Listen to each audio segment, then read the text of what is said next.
I don't know. The only goal I have for 2025 is to get in contact with Donald Trump. That's it. I gotta get in contact with Trumpy. Yes, last night I opened my dryer. I got electrocuted so hard I thought I actually was going to be paralyzed for a second. I felt it go through my fucking arm and it stopped like here. But I was like, if that bitch kept going, cooked. With Trumpelsteins. I gotta get in with the Govy. You don't want us to get hot this offseason because we gonna fuck around and win a Super Bowl. You just find me as a vegetable 4 days later after I have no food, no water. Just help. Just the fucking gay Asian next door has to come on. Not today, not tomorrow, but next year we win in the Super Bowl. Let me skip a few steps. I know if I get in contact with Donald Trump, I can get in touch with the IRS. Money lines and spreads? Absolutely not. I think I've lost all of the things I've made on player props on spreads and money lines. So I'm going to keep taking spreads and money lines, and I'm going to lock in Penn State to win the Natty. In the real world, everything that is made, that is created, that exceeds expectations, changes the world is a product of proactivity. Nothing great happens to you. You make great shit happen. Okay, and that was like my message and the theme for this upcoming year. That's the theme of 2025, proactiveness, get shit done. Be proactive. Be more proactive in 2025. That's a problem with big media. No fucking contact, no support, no transparency. That's why crypto's going to the fucking moon. I don't know. I got to contact the IRS somehow. If anyone works at the IRS. I'm an asshole. You niggas got drugs. You sure-minded niggas, sauce is Napoleon. My furs is Mongolian. My ice brought the goalies and I embody every characteristic of the egotistic. He knows he's so fucking gifted. All right. Today is Friday, January 3rd. First Friday of 2025, and it is Sexy P's birthday. Shout out to Sexy P. We cannot celebrate it with you, but hopefully, I said this when I text you happy birthday today, we could celebrate it with you in 2026. That is a goal, and Sexy seemed very confident like that will 1000% be happening. The bank spent another trip around the sun, just foreclosing on single mothers. I think he's turning 36 or 37 or something. So yeah, quickly ripping through the birthdays. He should be back in the States. He gave us a timeline of anywhere between like April and August, which kind of feels big. Hopefully he can get here before the start of the football season because I think he'll be a huge help to trivia and Idiot League mates. Sexy's just one of those dudes who's really on top of things, and he's like a trustworthy guy where it's like, you know, he can like sit down, grind something out, get it done. And he also just has a lot of good ideas. He's really good at like having a pulse on what people think about certain content and then making good adjustments based on that, you know? If something's not working, he's like, we should probably just cut this, not worth our time. He's like, yo, I've seen this trend that's been doing really well. We should implement this. So Sexy's got a good eye for it for sure. Hopefully a year from now, Sexy P will be here in New York for his 26th birthday. Old's 20? 26th birthday. 26th birthday. In 2020. Oh, he's 26. He'd be okay. I'm gonna shut the fuck up. We had a big meeting to start this beautiful Friday morning, 11:30 a.m. All the boys were here physically, some electronically, kind of just discussing what our goals are going to be for this upcoming year, calendar year, football year. Nick brought up a good point in the meeting where a lot of times if you don't put it out there in the universe, if you don't verbalize it, pretty easy for things that you want to accomplish to be swept under the rug and kind of ignored, right?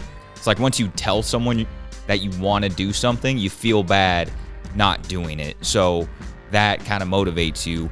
Whereas like if you don't tell anyone, it's real easy just to keep to yourself and pretend like you didn't want to actually do it in the first place. So it was a good conversation between all the guys. No, I mean, I want to hear what people have envisioned for the upcoming year, and it doesn't necessarily need to be BDGE related. It doesn't need to be business related. It could be more personal. It's nothing that I think we need to like put on hard paper where it's like you have to accomplish these goals every quarter, every year. I'm going to hold you to it. I just think some of these conversations are healthy to have, and sometimes if you don't put it out there, they end up just kind of fading away. Someone might say something where like one of us builds on top of it, or you know, someone might have a vision for something and someone else is also interested in that, and that could end up sparking, you know, a different path that both those people can go down, etc.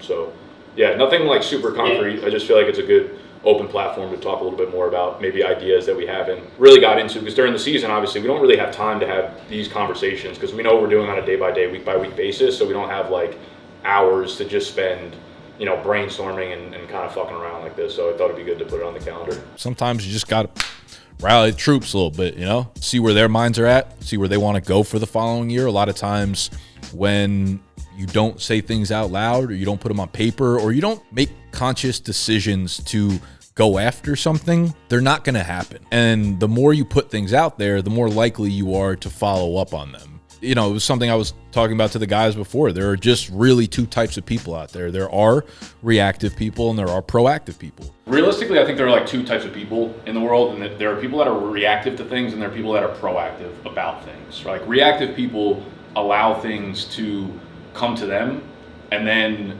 try to find a solution to a problem.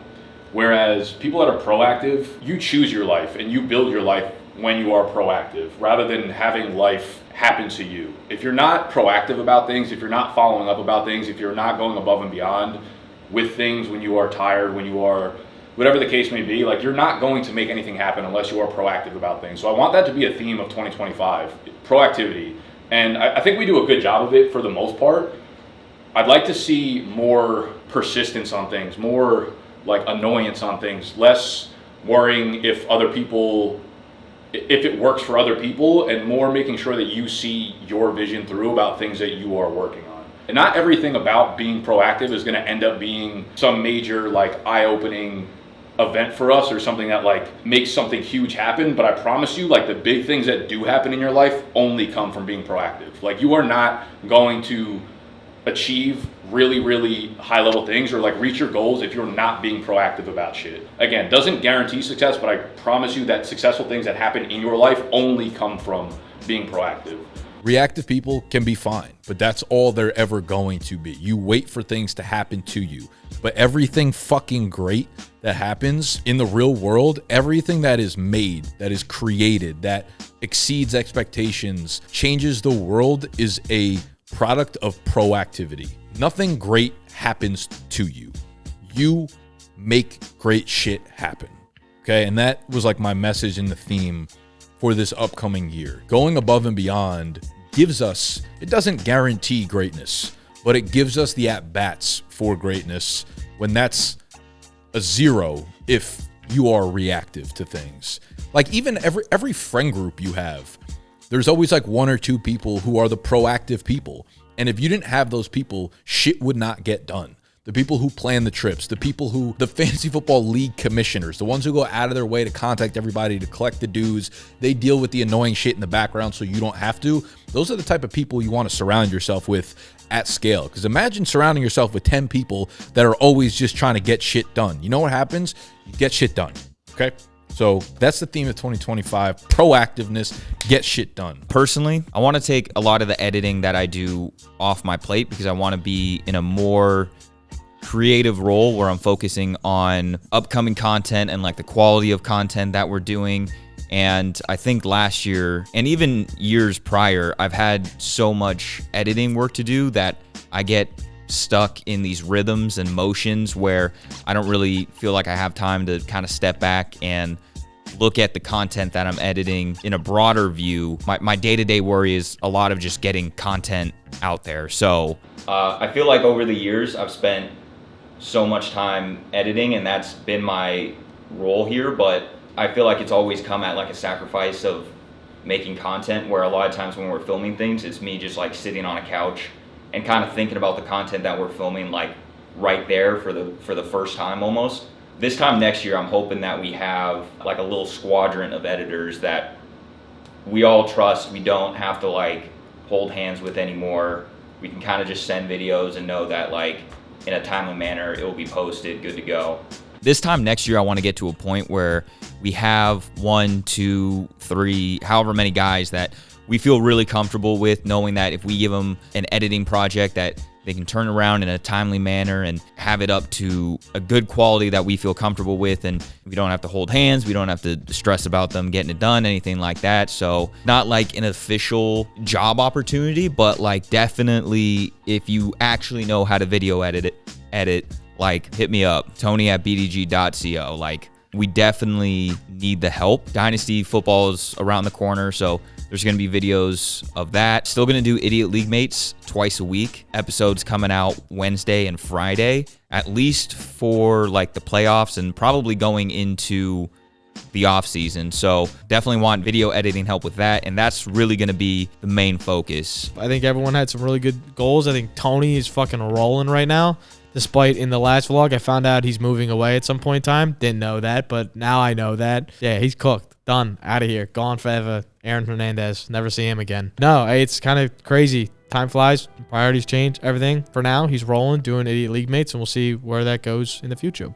Speaking of Idiot League Mates, now that the season's over, Tony was talking about in the offseason how that channel is going to pivot, and I'm pretty excited because he said it's just going to kind of become more of a yap sesh where we talk about football, and I am just pumped to give like the most abysmal takes ever for no reason, just sit on the couch, say horrible things about quarterbacks that are making millions of dollars and suffer zero repercussions. I hate you, Tua Tagovailoa, just like that on repeat. So it'll be cool to keep Idiot League Mates still going while also making a small pivot at the same time until actual fantasy ramps back up again. I want Idiot League Mates, especially in like the off season, we like actually want to discuss and not have to be tied into like we have to do whatever, like rankings or whatever it is. Also, just from like a consumer standpoint, I feel like there's some podcasts that I watch that like when I'm listening to, I'm like, these guys didn't just like sit down and start talking. Like, it was just really well thought out content, and it's not like they're coming with a bunch of stats or anything, but it would be like I know the Ringer Fantasy Podcast, they'll do like the 2024 season but told by the Elf movie. So like certain parts of the season they're relating to a scene from Elf, right? And that content, I think, is one of those things where it's like, because it's not like so repetitive like rankings, it's fun to come up with those ideas and it's fun to share with them like on a podcast together. And it's, I think overall it's just like good quality content because it's not four dudes who just sat down and 30 seconds try to come up with something, you know? Making content is fun in general. Your job isn't. And so when content becomes your job, creating content can become like not fun at all. And so I think in the football season, you know, a new season like brings a lot of excitement. The first month of the year, it's like awesome making content, but then as it goes on and you're forced to do recap videos and you're forced to do waivers and you're forced to do rankings and you're forced to do like game previews, like there's a lot of days you don't want to do it and you're kind of forced to, so content can become more of a chore than like you really want it to be. And basically with Idiot League Mates, I'm hoping that it can become and stays a creative outlet for people in this room. Continue the passion and the love that we have for the NFL and for fantasy and football in general. I kind of want that channel to be relatively loose, where we're coming up with really creative ideas and pride and joy, knowing that like when we recorded something, it was like that felt like a good piece of content rather than just kind of us sitting down here and yapping for like 30 minutes on random stuff, and then you stop recording, you're like, I don't even know if that was any good, and now I got to spend this time editing. So all of that to say, I just during this off season want to focus more on like quality of content. So that's not like an actual attainable goal by any metric, but like it's more of just a feeling that you have, you know? Yeah, he has some really good goals for this year. My goals are pretty much producer, trying to change my personal content a little bit and see what I can do with that, doing more film breakdowns and actual like analysis. I get people asking me to do it all the time because like the little bits you hear about me yapping about football is kind of what I always yap about, but I just don't put it really into any content outside of like canceled gaming streams at like 1 a.m. and then I go into a deep dive about why fucking random ass corner one sucks in this certain zone coverage, and I just go and rant sometimes, and all the people that from Cancel Gaming kind of know what I'm talking about, or when I go and like talk about QBs of college that I hate, that I love, or etc. So I think I'm going to make part of my channel about that, and then kind of put the betting stuff into just the betting stuff. We had a 2025 goals meeting to kind of all talk about what we want to accomplish and take on the next year, and that was just always like awesome and motivating, as all team meetings are. Great bonding time. Just pretty cool to see the project everyone wants to build up over the next 362 days now. One of mine was bench 225 again, double up in merch sales. The revenue we make in merch, I feel like last year, just kind of spent the whole year like learning how the process works, like where to order it from, what place in New York to get the printing from, how many units we could sell at launch, how to better market at launch, what price we could get away with selling the t-shirts, hoodies, just basically learning the whole process. And this year I kind of wanted to scale it up a little bit. Have a long-term partnership for the trivia channel, some other shit. Be better, be proactive, be more proactive in 2025. For BDGE, super excited for the combine. I'm still looking at one or two indoor places, but I think I'm done with the indoor places. They're just so goddamn expensive. Kind of looking towards more turf. I found one in Hoboken that I really, really like, and I think could make for an elite video if we have the right setup. Perfect skyline in the back of it. Could make for such a cool video if we nail it. And we could do it at night, which I think would also be really cool. Under the lights. Well, under the lights combine thing. If we do inside, I think we're going to do ours right after the combine, the real combine. Or maybe we'll do it the same weekend, some like around there. But yeah, I still have to figure that out. I think I'm leaning towards outdoor though. There's just so many options outside. I've emailed probably like 15 fucking outdoor places. I've gotten like 3 get back to me so far. So hoping for more to get back to me. But again, the one in Hoboken I'm really hoping we get. That would be sick as fuck. Hoping to get a switcher for content. You know, you guys always bitch about producing and stuff. Hoping to fix that in 2025. That's like one of the things I want to work on is getting a switcher and a producer. Hopefully full-time, part-time, whatever the fuck it is. Joe, nominated producer. And we can actually like not fuck up a million times and have everything live to tape. That'd be sick. All you people that know film know what I'm talking about. And it's so much nicer to do that comparatively to do post stuff. So hopefully we can do that. Other than that, rolling. So we have officially inked our 2 software engineers. So we will be welcoming Calvin and Morgan to the squadron. They will be starting January 20th, February 3rd, 4th-ish. A little staggered, some vacation time. They got to put in their 2 weeks notice. I told them if you really want it bad, leave your job right now. Start right now on this call. I want to see you code right now. They said that's illegal. I said, okay. Speaking also of illegal, this is the dark side of business that none of you guys ever want to know about. No one ever wants to hear about. That I don't wish upon anyone is the better way I should phrase this. Calvin is from Canada. Because of that, I have to run payroll. Payroll provider is QuickBooks. And I'm like, okay, cool. Like when you set an employee up or a contractor up, you just put their name in, their email, and it shoots them out an email and gives them directions on how to input their information to sign up for our workforce, whatever. I can't do it for people in Canada. Now, for Sexy, I did it while he was in Jersey, so his information is from when he was in the States because he lived here. Calvin, he's from Canada, so I reached out to QuickBooks. QuickBooks is like, we don't do payroll for people in Canada. And I'm like, that sounds like a problem for Sexy. 1, he can figure that part out. 2, I'm like, okay, so how do I do this? And they're like, you just have to contact your IRS. I'm like, contact the IRS? What kind of fucking instruction is that? Go contact the government? You know what the problem is with big companies? Like, you can't reach anyone there. It's like fake people. It's like, I'm convinced that the IRS, the government, YouTube, you try to contact someone at YouTube, you're cooked. Try to contact someone at BDGE, you get 7 people replying to you because we have no organization here and we all can't wait to reply to you. That's a problem with big media. No fucking contact, no support, no transparency. This is why crypto is going to the fucking moon. I don't know. I got to contact the IRS somehow. If anyone works at the IRS, I got to figure out how to pay someone from Canada. If anyone knows, I got to find maybe a better payroll system. And here's the other part. Now I got to figure that out if we want to hire the guy I want to hire. Next, I'm like, who do I even reach out to? Like, I'm not going to the IRS. Do I talk to my accountant about this? Do I talk to my lawyer about this? So I'm sending out like CCs and BCCs to 6 different people that I don't know who's the right one to do it. And I guarantee I can already tell you what the answers are all going to be. My accountant's going to be like, you got to talk to your lawyer. My lawyer's going to be like, you got to talk to your accountant. And I'm going to end up back at QuickBooks. And they're going to tell me to go back to the IRS. It's fucking insane. I don't know how I've gotten this far running a fucking business. I got to be honest with you. I don't know how anyone runs a business. No one does. Everyone fucking pretends. I don't know. The only goal I have for 2025 is to get in contact with Donald Trump. That's it. I gotta get in contact with Trumpy, with Trumpelsteins. I gotta get in with the Govy. Let me skip a few steps. I know if I get in contact with Donald Trump, I can get in touch with the IRS.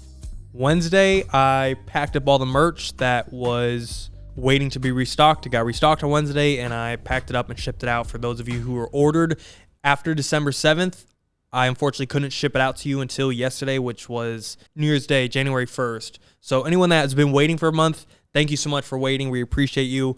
I put an extra kiss myself on each of the Smoochies hoodies. So again, shout out to you guys, and shout out again to the 10 people that had the coolest names. Everyone else, you're just a tier below them. We all restocked on Smoochies. Got 4 orders pending. Dallas Larson, the Again? dude I shouted out in last vlog. Apparently he didn't find his hoodie.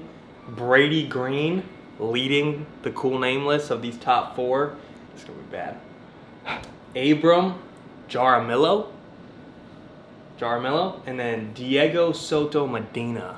That might be number 1. That's one. That sounds like a badass soccer player. Brady Green gets 2 just because Green's like simple. Abraham Jaramillo 3, and then Dallas probably should be higher because he's ordered from us twice, but you still a whoa. Did you put a new note in there for him? I'm about to pack it up now. So we treat our cut. That should be our next hoodie name. Instead of Smoochies, just you a hoe. You a hoe. Sign it, you head of Bevo. Head Bevo.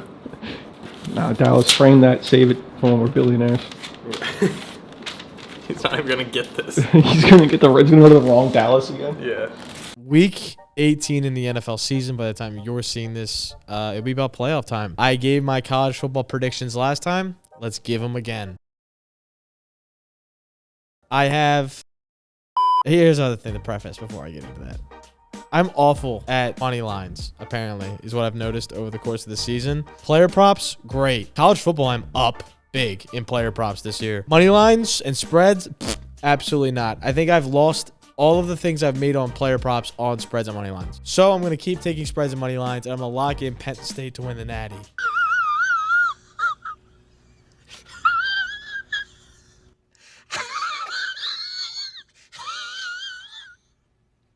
Cut to Joe being like,